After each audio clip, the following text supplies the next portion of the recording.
Operation നുംഖോറിന്റെ ഭാഗമായി സംസ്ഥാനത്ത് നടത്തുന്ന പരിശോധനയിൽ തെന്നിന്ത്യൻ സൂപ്പർ താരം ദുൽഖർ സൽമാന്റെ 2 വാഹനങ്ങൾ കസ്റ്റംസ് പിടിച്ചെടുത്തു. ഡിഫൻഡർ ഉൾപ്പെടെയുള്ള വാഹനങ്ങളാണ് പിടിച്ചെടുത്തത്.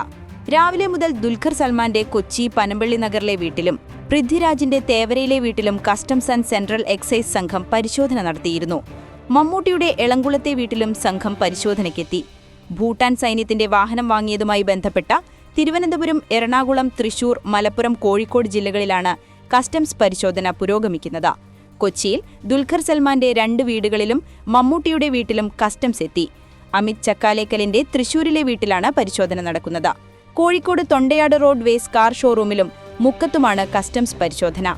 കൊച്ചിയിൽ നടന്ന പരിശോധനയിൽ നടൻ മമ്മൂട്ടിയുടെയും മകനും നടനും നിർമ്മാതാവുമായ ദുൽഖറിന്റെയും വീടുകളിലായി 3 കസ്റ്റംസ് പരിശോധന നടത്തിയത്. എളംകുളത്തെയും എളമക്കരയിലെയും ദുൽഖറിന്റെ വീട്ടിലും മമ്മൂട്ടിയുടെ പനമ്പള്ളി നഗറിലെ വീട്ടിലുമാണ് പരിശോധന. ഇതിൽ എളമക്കരയിലെ വീട്ടിൽ നടത്തിയ പരിശോധന അവസാനിച്ചു കഴിഞ്ഞു. മമ്മൂട്ടിയുടെ പനമ്പള്ളി നഗറിലെ വീട് കസ്റ്റംസ് എത്തുമ്പോൾ പൂട്ടിക്കിടക്കുകയായിരുന്നു. നിലവിൽ ഹോം സ്റ്റേ ആയി വാടകയ്ക്ക് നൽകുന്ന വീടാണിത്. അതിനാൽ കസ്റ്റംസ് ഉദ്യോഗസ്ഥർക്ക് അകത്ത് കയറാനായില്ല. പിന്നീട് തൊട്ടടുത്തുള്ള മമ്മൂട്ടിയുടെ വാഹന ഗ്യാരേജിലെത്തി ഉദ്യോഗസ്ഥർ വാഹനങ്ങൾ പരിശോധിച്ചു. 5 ജില്ലകളിലായി നടത്തിയ പരിശോധനയിൽ ക്രമക്കേടുമായി ബന്ധപ്പെട്ട രേഖകൾ പിടിച്ചെടുത്തിരുന്നു.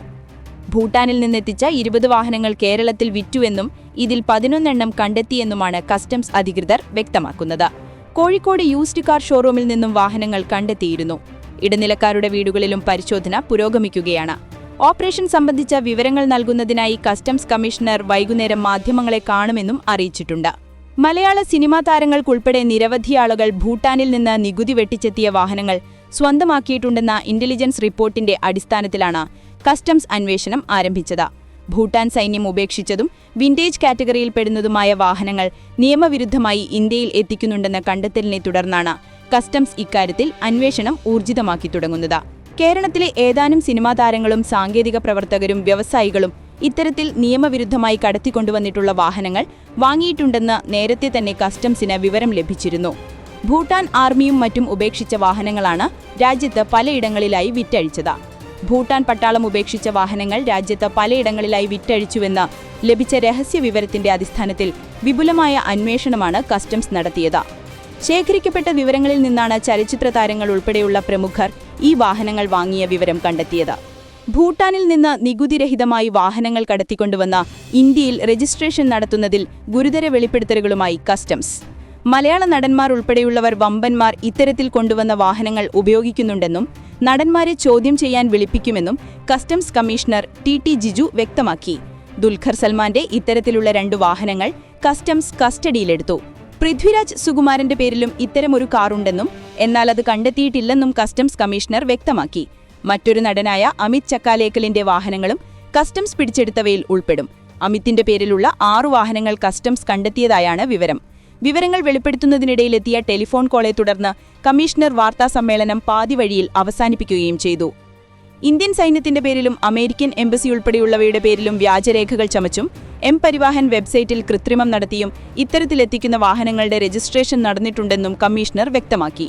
200ഓളം വാഹനങ്ങളാണ് ഇത്തരത്തിൽ കേരളത്തിലെത്തിയിരിക്കുന്നത്. ഇതിൽ 36 ഇന്ന് സംസ്ഥാനമുടനീളെ 30-ലധികം സ്ഥലങ്ങളിൽ നടന്ന പരിശോധനയിൽ കസ്റ്റംസ് പിടിച്ചെടുത്തു. ശരിയായ മാർഗത്തിലല്ല എത്തിയിരിക്കുന്നതെന്ന് ബോധ്യമായതിന്റെ അടിസ്ഥാനത്തിലാണ് പരിശോധനകളും വാഹനങ്ങളും പിടിച്ചെടുത്തത് എന്നും കമ്മീഷണർ പറഞ്ഞു. സെക്കൻഡ് ഹാൻഡ് വാഹനങ്ങൾ ഇന്ത്യയിലേക്ക് ഇറക്കുമതി ചെയ്യാൻ നിയമമില്ല. വിദേശത്ത് 3 വർഷമെങ്കിലും ഉപയോഗിച്ച സ്വന്തം വാഹനം മാത്രമേ നികുതി അടച്ച് കൊണ്ടുവരാൻ സാധിക്കൂ. എന്നാൽ പിടിച്ചെടുത്ത വാഹനങ്ങൾ ഭൂട്ടാനിൽ നിന്ന് സെക്കൻഡ് ഹാൻഡായി കൊണ്ടുവന്നതാണ്. അത് നിയമവിരുദ്ധമാണ്. അതുകൊണ്ട് തന്നെ പിഴയടച്ച കേസ് അവസാനിപ്പിക്കാൻ സാധിക്കില്ലെന്നും കമ്മീഷണർ പറഞ്ഞു. വാഹനങ്ങൾ പിടിച്ചെടുത്ത നടന്മാർ വാഹനങ്ങളുടെ രേഖകളുമായി നേരിട്ട് ഹാജരാകാൻ സമൻസ് നൽകും. വാഹനങ്ങൾ ഇറക്കുമതി ചെയ്തിരിക്കുന്നതിനു പിന്നിൽ ഇത്തരത്തിൽ കൃത്രിമങ്ങൾ നടന്നിട്ടുള്ളത് നടന്മാരുടെ അറിവോടെയാണോ എന്ന് പരിശോധിക്കും. ഇതിന്റെ അടിസ്ഥാനത്തിലാവും മുന്നോട്ടുള്ള നിയമ നടപടികൾ. വാഹനങ്ങൾ ഇത്തരത്തിൽ അതിർത്തി കടത്തിക്കൊണ്ടുവരുന്നതിൽ കള്ളപ്പണം വെളുപ്പിക്കാൻ ഉൾപ്പെടെയുണ്ടോ എന്ന കാര്യവും പരിശോധിക്കുന്നു. ഇതിന്റെ അടിസ്ഥാനത്തിൽ മറ്റു അന്വേഷണ ഏജൻസികൾക്ക് കേസ് കൈമാറണമെങ്കിൽ അത് ചെയ്യുമെന്നും കമ്മീഷണർ പറഞ്ഞു. അഫ്ഗാനിസ്ഥാനിലെ ബഗ്രാം വിമാനത്താവളം തിരിച്ചുപിടിക്കുമെന്ന US പ്രസിഡന്റ് ഡൊണാൾഡ് ട്രംപിന്റെ പരാമർശത്തിന് പിന്നാലെ മുന്നറിയിപ്പുമായി താലിബാൻ. വിമാനത്താവളം തിരിച്ചുപിടിക്കാൻ US ശ്രമിച്ചാൽ മറ്റൊരു യുദ്ധത്തിന് തയ്യാറെടുക്കുമെന്നാണ് താലിബാന്റെ മുന്നറിയിപ്പ്.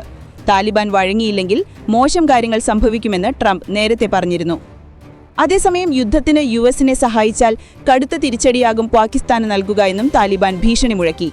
സാധന സാമഗ്രികൾ നൽകിയോ നയതന്ത്രപരമായോ സൈനികപരമായോ ഏതെങ്കിലും തരത്തിൽ യുഎസിനെ പാകിസ്ഥാൻ സഹായിച്ചാൽ അഫ്ഗാനിസ്ഥാൻ പാകിസ്ഥാനെ ശത്രുരാജ്യമായി കണക്കാക്കുമെന്നും താലിബാൻ നേതൃത്വം പ്രഖ്യാപിച്ചിട്ടുണ്ട്. തന്ത്രപരമായ ബഗ്രാം വ്യോമതാവളം തിരിച്ചുപിടിക്കാൻ യുഎസ് ശ്രമിച്ചാൽ യുദ്ധം ചെയ്യുമെന്ന് പരസ്യമായി ഭീഷണിപ്പെടുത്തിക്കൊണ്ട് അഫ്ഗാൻ താലിബാൻ മേഖലയിൽ സംഘർഷം വർദ്ധിപ്പിച്ചിട്ടുണ്ട്. കാന്തഹാരിൽ നടന്ന ഉന്നതതല നേതൃത്വ യോഗത്തിൽ വാഷിംഗ്ടണുമായുള്ള ഏതെങ്കിലും തരത്തിലുള്ള സഹകരണം ഇസ്ലാമാബാദിന് താലിബാനുമായി നേരിട്ടുള്ള ഏറ്റുമുട്ടലിലേക്ക് നയിക്കുമെന്ന് പറഞ്ഞുകൊണ്ട് ഗ്രൂപ്പ് പാകിസ്ഥാന് കർശന മുന്നറിയിപ്പ് നൽകിയിരുന്നു. അഫ്ഗാനിസ്ഥാനിലെ താലിബാന്റെ പരമോന്നത നേതാവ് ഹിബത്തുള്ള അഖുൻസാദ വിളിച്ചുകൂട്ടിയ യോഗത്തിലാണ് സുപ്രധാന തീരുമാനം. യോഗത്തിൽ ക്യാബിനറ്റ് മന്ത്രിമാരും ഇന്റലിജൻസ് മേധാവികളും സൈനിക കമാൻഡർമാരും കൗൺസിൽ ഓഫ് ഉലാമയും പങ്കെടുത്തു. ഡൊണാൾഡ് ട്രംപിന്റെ സമീപകാല പരാമർശങ്ങളും യോഗത്തിൽ ചർച്ചയായി. H-1B വിസയ്ക്ക് $1 ലക്ഷം ഏർപ്പെടുത്തിയ യുഎസ് പ്രസിഡന്റ് ഡൊണാൾഡ് ട്രംപിനെ പ്രശംസിച്ച് OTT പ്ലാറ്റ്ഫോമായ നെറ്റ്ഫ്ലിക്സിന്റെ സഹസ്ഥാപകൻ റീഡ് ഹേസ്റ്റിംഗ്സ് വിവാദപരമായ പദ്ധതിയെ മികച്ച പരിഹാരമെന്നാണ് ഹേസ്റ്റിംഗ്സ് വിശേഷിപ്പിച്ചത്. 30 വർഷമായി H-1B നയവിഷയത്തിൽ പ്രവർത്തിച്ചുവരുന്നയാളാണെന്നും വിസയ്ക്ക് പ്രതിവർഷം $1 ലക്ഷം നികുതി എന്നത് മികച്ച പരിഹാരമാണെന്നും അതായത് ഉയർന്ന മൂല്യമുള്ള ജോലികൾക്കായി മാത്രമേ H-1B വിസകൾ മാറ്റിവെക്കപ്പെടുകയുള്ളൂ എന്നും അദ്ദേഹം കുറിച്ചു. നികുതി വർധനവിനോടുള്ള ഹേസ്റ്റിംഗ്സിന്റെ അനുകൂല നിലപാട് നിരീക്ഷകളെ ഉൾപ്പെടെ ഞെട്ടിച്ചിരുന്നു. ട്രംപിന്റെ നടപടികളെ എതിർത്തിരുന്നയാളായിരുന്നു ഹേസ്റ്റിംഗ്സ്. അമേരിക്കയുടെ മഹത്തായ പലതിനെയും ട്രംപ് നശിപ്പിക്കുമെന്നോ അദ്ദേഹം നേരത്തെ പറഞ്ഞിരുന്നു. ഓരോ വർഷവും 85,000 പുതിയ H-1B വിസകൾ യുഎസ് അനുവദിക്കുന്നുണ്ട്. സമീപ വർഷങ്ങളിൽ ഈ സംവിധാനത്തിന് അപേക്ഷിക്കുന്നവരുടെ എണ്ണം വളരെയധികം കൂടിയിട്ടുണ്ട്. ആർക്കാണ് വിസ ലഭിക്കേണ്ടത് എന്ന് തീരുമാനിക്കാൻ യുഎസ് ഒരു ലോട്ടറി സംവിധാനമാണ് ഉപയോഗിക്കുന്നത്. ഇതുമൂലം ചിലപ്പോൾ ഉയർന്ന വൈദഗ്ധ്യമുള്ള അപേക്ഷകർക്ക് പോലും വിസ നിഷേധിക്കപ്പെടുന്നുവെന്ന ആക്ഷേപം ഉയർന്നുവരുന്നു. H-1B വിസകളുടെ ചെലവ് വർദ്ധിപ്പിക്കുന്നതിലൂടെ അമേരിക്കൻ തൊഴിലാളികളെ കൂടുതൽ നിയമിക്കാനും നാടിന് പുറത്തേക്കുള്ള ഔട്ട്സോഴ്സിംഗ് കുറയ്ക്കാനും കമ്പനികളെ പ്രോത്സാഹിപ്പിക്കുകയാണ് യുഎസിന്റെ ലക്ഷ്യം. ഉയർന്ന വൈദഗ്ധ്യമുള്ള വിദേശ തൊഴിലാളികളെ മാത്രമേ ഇനി കമ്പനികൾ കൊണ്ടുവരാൻ ശ്രമിക്കൂ. അമേരിക്കൻ ജോലികൾ സംരക്ഷിക്കുക എന്നതാണ് ഈ ഫീസ് വർധനവിന് പിന്നിലുള്ള ലക്ഷ്യം.